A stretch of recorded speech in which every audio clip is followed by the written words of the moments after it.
A couple days ago, we made a video on the origin of COVID, and we went through these FOIA requested documents, which you can see on my channel. We've linked to them all. But anyway, we went through these FOIA request documents, which basically show that, hey, bats might carry diseases in caves within China, and so we should try to inoculate the bats. Basically, what we should try to do is spray bats with vaccines. So sort of set up motion-activated detectors or time-delayed sensors, and basically squirt the bats with vaccines or aerosol up the air in a cave so they get vaccinated against coronaviruses to prevent the transmission to humans of potentially a novel form of a coronavirus. Well, what's fascinating about this is it's entirely possible that our proximity to bats ended up leading to COVID. So in other words,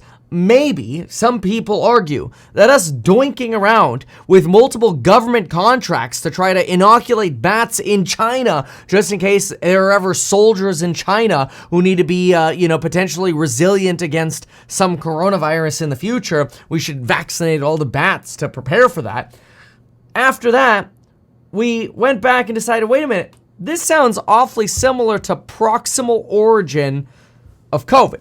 Now, this was a really big piece that came out back as a lot of folks were looking into good old Fauci and the Fauci ouchie. And so this document, which is a 2020 document, argues that it was improbable that COVID ended up emerging from laboratory manipulation. But they can't rule out that it came from the origin of an animal. Which what's really interesting is the type of animal that keeps coming up in discussion has to do with a type of bat. Interesting. Now, what's also very interesting is that this right here is an example of what SARS-CoV-2 looks like on a genetic basis. And you'll notice it almost perfectly aligns with the bat genome below it. Take a look at this. GGAAGICASYQTQTNS. Oh, got the cleavage site that's open right here. And then what do we have similarity again? RSVASQSII. Okay, so we're really only apart by about 4 or 5 items here as the possible cleavage site for COVID. So in other words, very, very similar to what's being basically typed within bats. And proximal origin from 3 and a bit years ago or so argues that bats are, quote, massively undersampled. So in other words, even though we can't really sufficiently identify bats as the cause, we don't really sample bats enough to say for sure we can rule out bats. So there are 2 main theses now. One thesis is that COVID came from directed evolution. The other thesis is it came from bats. Okay, let's separate these for a moment. Keep in mind, the Wuhan laboratory was involved in the work of these bats, all right?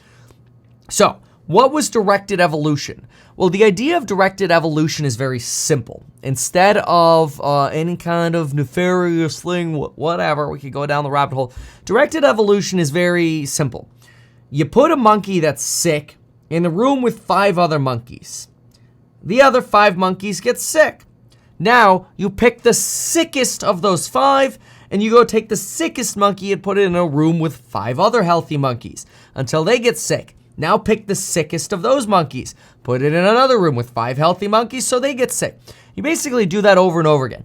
In this case, what you're doing is you are directing the evolution of the most virulent strain to the various different monkeys down the chain. Okay, very well.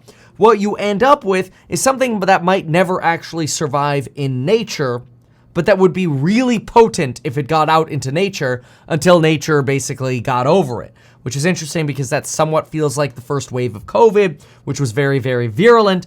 And then we got Delta, which was even worse. And then all of a sudden, it turned into kind of like a more severe cold, right? So it really, nature kind of killed it off. Kind of like what normally happens with pandemic. But anyway, so Directed evolution is one idea, and the idea is that the Wuhan Laboratory of Sciences in China was essentially involved in directed evolution, and somebody got sick from improper protocols in handling coronaviruses, and boom, you get a lab leak. Okay, possible. US had been allegedly funding Wuhan. Anyway, when it was, as we saw in the FOIA requested documents from the video we covered the other day, many millions of dollars were flowing into this bat research. So the other idea is the bat inoculation idea. And the problem with the bat inoculation, or maybe it's not the problem, maybe it's exactly the issue, the actual cause, is you have bats and researchers who studied local populations close to where the bats were, within 6 kilometers of where the bats were. And the local populations actually had antibodies against coronaviruses that were very similar to the strains found in the bats. And so the scientists are like, oh my gosh, this is horrible. The local populations have an immunity to the bats, or these types of coronaviruses. We better inoculate the bats so that way if foreigners come to these areas, they don't get sick. Specifically, warfighters. That was their quote, warfighters. Okay.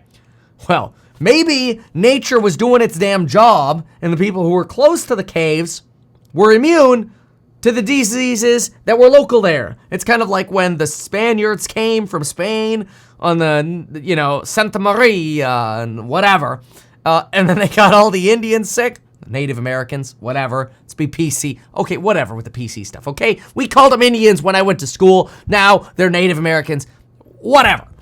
Okay, so point is, researchers who are working with Wuhan are going to caves and they're being imported from different countries. You literally have requests for first-class plane tickets in this video that we talked about.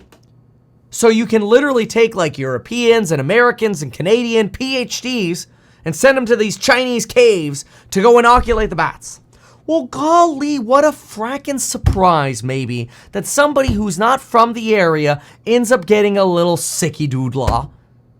And it causes a pandemic because you're doinking with nature. I don't know. Still to this day, the official narrative is we don't know. Was it the wet market? Was it, some form of transfer from a bat to people? Who knows? I think it was probably a combination.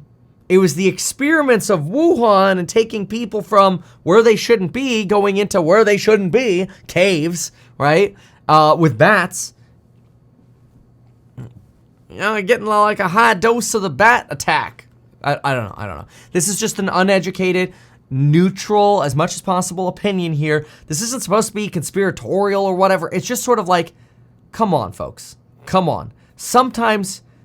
I get the idea. I legitimately don't think the researchers were trying to cause a pandemic, but I also do think it is quite convenient that the research we're doing was quite literally trying to manipulate bat populations by spraying them with vaccines, which we could argue the efficacy of those all day long, obviously.